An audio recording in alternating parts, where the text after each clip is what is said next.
All right, let's talk about Gardner Minshew of the Las Vegas Raiders, who, hey, the 2-0 Raiders at this point, a weird start to the season with, I brought it up in the podcast, but one of the most impressive wins of the season, beating the Baltimore Ravens. Also one of the more disappointing losses, losing to the Carolina Panthers last week, but a big bounce back game here.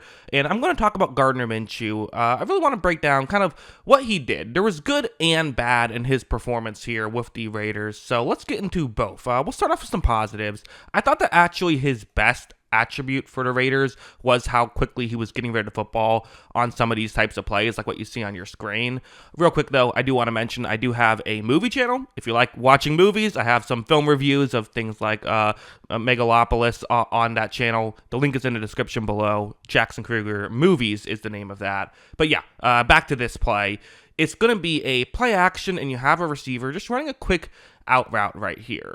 Minshew takes a snap, and with it being man coverage, the corner is actually playing pretty far off, so this is open for sure. The biggest thing Minshew has to worry about is Myles Garrett, who is right in his face. So, a lot of times you want to just get rid of football here quickly, but again, you have to get it over Myles Garrett, who is not an easy guy to get the ball over.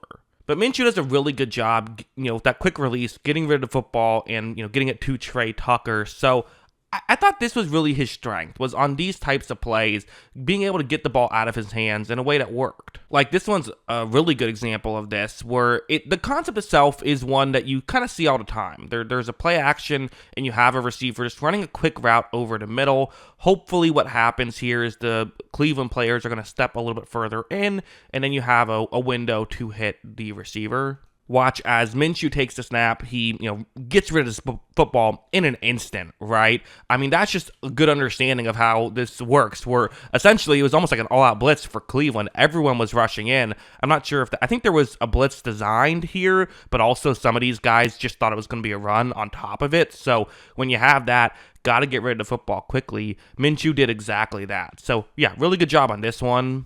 And also this play I thought was really good, where it's a 2nd down and 10 situation right here. Again, it's going to be a very similar thing. You're running to play action.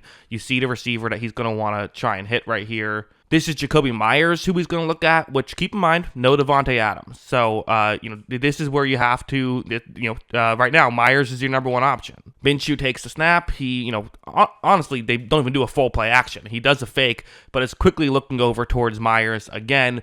Like you see, Cleveland all after this running potential play right here. However, this is not going maybe as well as you would hope if you're Gardner Minshew.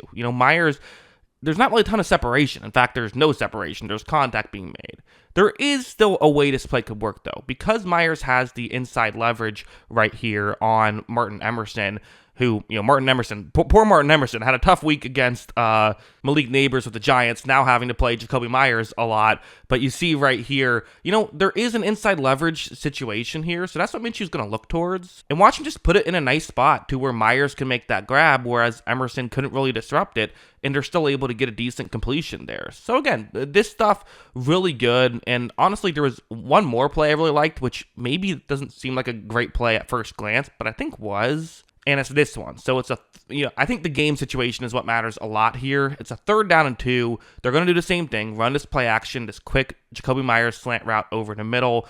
But keep in mind the game situation. There's 12 and a half minutes left. They just gave up a touchdown on offense. It was a fumble touchdown. Minshew had nothing to do with it, but that resulted in the Cleveland getting their most recent 6 points. But other than that, the Raiders' defense has been playing very well. So watch what happens. Again, Minshew's going to run this play action. Looks over here, and it really isn't open. On top of this, there is a Cleveland player who's kind of dropped back, kind of reading this play.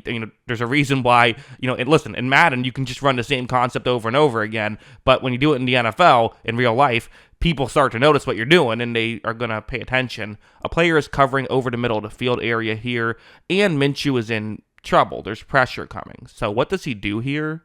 Well, he kind of does the right thing. He just takes the sack. And I know it sucks to take a sack because you lose field position, but it wouldn't really be worth it, in my opinion, to, I guess you could have thrown over the head of him if you wanted to. But again, I don't hate the sack here, just to make sure nothing bad happens. You don't lose the football. Your defense has been playing well. I actually think this was a smart decision by Minshew, even if at first glance you might even say, oh, don't take a sack there. Sometimes it's what you got to do. Sometimes minimizing damage is a very important trait for a quarterback. To me, that's what Minshew did here. Now, we got to go over to the missed throw montage here. As you see, Minshew, I mean, there were some missed throws in this game. There were. Not all these are going to be on Minshew. Some of them are miscommunications. That one on Minshew, a short throw right here. But this was an issue. I mean, again, that one he's under pressure. Might have been a miscommunication, but still. This one a bit too far, almost caught by Jakobi Meyers. But these are plays that you want to hit. And to be honest, had they been able to hit some of these throws, I think that they do very well. I think this is a situation, this last one being a miscommunication. I think this game kind of ends up in a blowout had they just hit on a higher percentage of these plays. So, while I really liked some of the other stuff that he was able to do, you got to start hitting on these throws. Like, there's always going to be some missed throws in a game, unless you're Jared Goff against the Seahawks, right? You're usually going to have some incompletions. However, in my opinion, for someone like Gardner Minshew, there were just too many, I think, in this game. I think he needed to do a better job at completing some of these passes. It's really that simple.